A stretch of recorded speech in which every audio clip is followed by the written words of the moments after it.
All right, my name is Jeff McGrath. I'm a programmer by day for a hardware company. And then I started down the long, dark pathway of photography when I first had my first kid, and here I am. So this is kind of where it's gotten me. Now that Jen's rejected all of my photos and deleted them, I guess I'll go ahead and show you how to make them at least a little bit better. So I'm going to be covering the histogram and tone curve, primarily the tone curve tool that's in Lightroom and what's available. But one of the things that's really important is to understand the histogram first of all. Many of you probably already know this. Some of you have never seen it, but there's this little cool mountain range right here. All of us that are in Utah, we're used to seeing mountain ranges, and you've probably wondered what in the world is this. This is a graph, just like anything that you'd probably see at your at a business, at your work. It presents a bunch of information. On the far left side, I don't know, this is really small, my apologies. On the, that might help a little bit. On the far left side, this is going to be your darkest range. So basically it's giving you everything from 0 to 100, if you will, or black all the way up to pure white. And the peaks indicate essentially the amount of data or the quantity of data, and it's also displaying the different individual channels. So you can see there's a bunch of blue right here, there's a bunch of red up here, green, and that kind of allows you to be able to see what your picture is. One of the things that's really important is to be able to know what a histogram should look like when you're first taking the photo. And this, I actually find this rather useful when I'm out in the field and I'm taking a shot of, say, like a white Dalmatian on a white beach on a bright sunny day. I know that it's going to be a really high key photo, and there's going to be a lot of whites. And something like this, I can look at all this data and I can say, okay, I'm way underexposed for what it should be. There might be a little bit of data down here for the black spots on the dog, and maybe a little bit of pink for the tongue hanging out, drooling all over or whatever. But I know that it should be all over here. But same thing, if you're shooting a really low-key image, you should be able to see something in here, like in a dark room and you've got one bright window, you might see the spike here. So I've got a couple of sample images here. I'm going to start off with this one. It's a wonderful graphic I made. It is a JPEG, so it kind of looks ugly up here. But it illustrates essentially the different spikes, and it's really hard to see, but you can see that the red hexagon right down here is actually a little bit darker shade. So you're going to see this red spike here, and you can see the white spike all the way up here. You can also see the green right here. And then I also did this on purpose. I added this kind of this graduated or this gradient in this shape so that you can see the blue as it goes all the way across from the dark values all the way to the light. And that just gives you an idea. Now, one of the things that I use, so I'm going to cover the tone curve tool now, and then I'm going to kind of show you what I like to try to do. It's really a tool that you guys can play with, get familiar with, experiment with, and it's actually a lot of fun, and I find it is one of the most important pieces to make my image really, really pop. A lot of times I'll get my image there, and I'm going, man, this is just looking, I can't get it any better than what it looks. On a rare occasion that actually happens. And then I go into and use the tone curves, and I'm going, whoa, that just really made it pop. So I've got this kind of this other image that I've got here, and I'm just going to kind of show you where what it can do. So once again, it's displaying the histogram inside of this tone curve box, and this box is actually telling us all sorts of cool, really information. So down here along the bottom, this is essentially the data that is being input. You've got dark black all the way over here, just like the histogram again with the white, and then you've got mid-tone ranges or lights right here. This is kind of darks, this is shadows, this is your highlights. This is where like the sun will be, clouds, whatnot in this range. This is also your output. So you can change and you can tweak, and if you guys have ever played with the levels tool, you can do essentially the exact same thing in here. So if you come up right here and you follow it up, this is the input is this shade, and it's going to be output at this shade. Right here, everything about this tone is going to come up and it's going to be output at the same level. Say I was shooting something and I wanted to kind of ease off on the blacks a little bit, I'd be able to grab the corners, and I'd be able to really tweak and make and really take use out of it.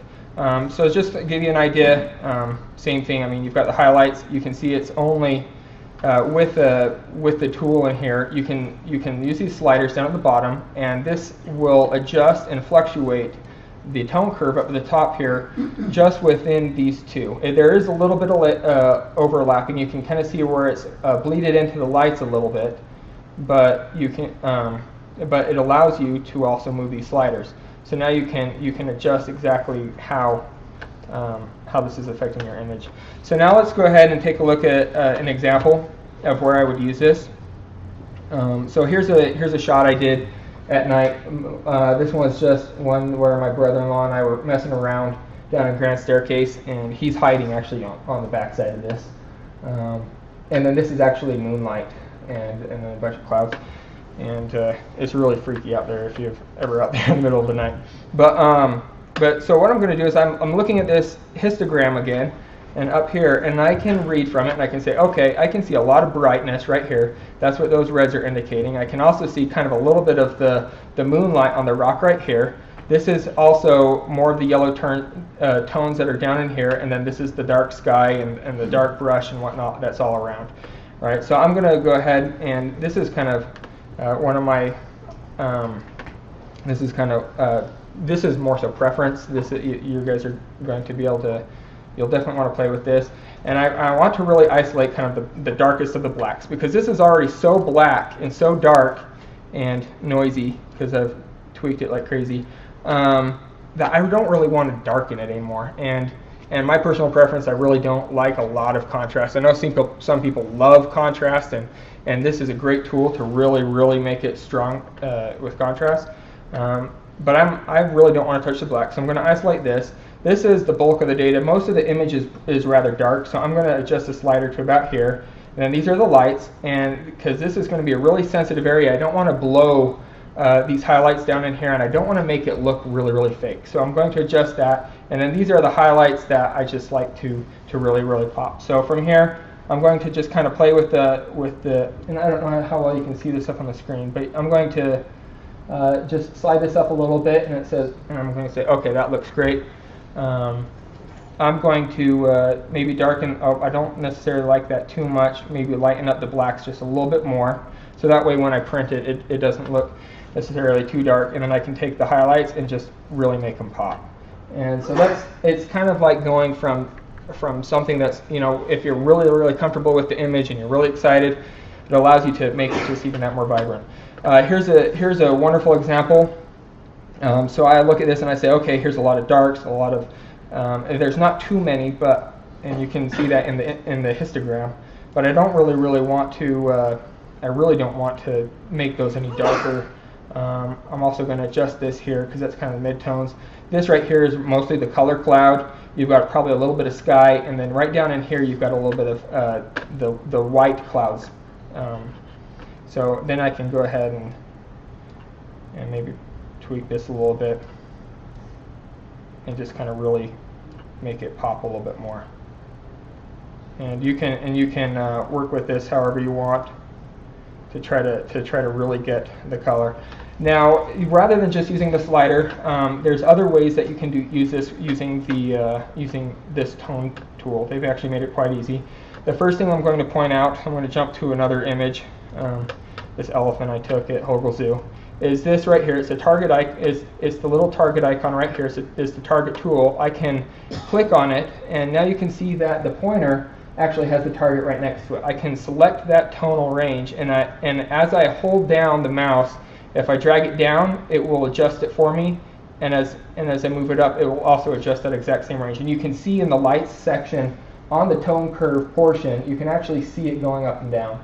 So that's a really great way to try to narrow in on something really fast, and you can say, okay, well, I saw that it was right here, and I'm going to try to maybe isolate just that one area again, and I'm going to do it again, and you can really try to target that in. Another way that you can do this is you can actually grab. So everything in Lightroom, seems like it's super interactive, you can actually grab the click and pull the tone curve down and manipulate it that way as well. So it makes it really easy to get a nice S-shaped tone curve. That tends to be the most popular pattern, and sometimes I find myself all over the place, really depending on the image. Last but not least, I was going to show this picture of the moon and try to see if we can't make it a little bit better. This was the super moon. Nothing too spectacular. You can't tell it's super because it's not really relative to anything. So it looks like it was just taken at some point in time. But you can see there's a ton of black here, and I was like, okay, I don't really want to touch any of that, so I'm going to move this slider here. You can see the darker tones right here. I'm going to just kind of move this over a little bit more. This is the lighter tones of the moon, and this highlight is pretty much exactly where I want it to be. I don't really necessarily want it to be any higher. So I'm going to go ahead and I can, let's see, depending on, okay, there we go. And so you can kind of see it's starting to kind of add a little bit more contrast to the moon, rather than just using this slider up here, this contrast slider. What this essentially does is it takes your histogram data and it spreads it. So everything that's on the far left will be even further left. Everything on the right will be further left. As to where this is going to allow you to really nitpick and be really picky with the data. Now I'm going to say, okay, well I want to make those darker spots just a little bit darker. Okay, that looks pretty good to me, and I want to make those highlights just absolutely pop. And so now you can go ahead and look at the images before and after, and you can kind of tell how much the tone curve was able to actually affect the image. One last thing is you can tell it exactly how strong you want the curve to impact the data, the inputs and the outputs. And that's right down here. You click on this, and you can see as I'm clicking, it gets stronger and stronger. And then this is back to linear, medium, and stronger. So that's kind of essentially an overall highlight of the tool, and just have a lot of fun with it. It can really help out. I don't want to necessarily make her hair any darker, because when I go to print it, I want that detail to still be there. So in fact, I'm actually going to kind of raise it a little bit, make sure I'm not losing anything in the eyes. Yeah, in the hair. You can see all her lice. No, I'm just kidding. And then just make the highlights pop. So, and then you can kind of see the difference there. So, but that's pretty much it in a nutshell. Next up is going to be Jeremy.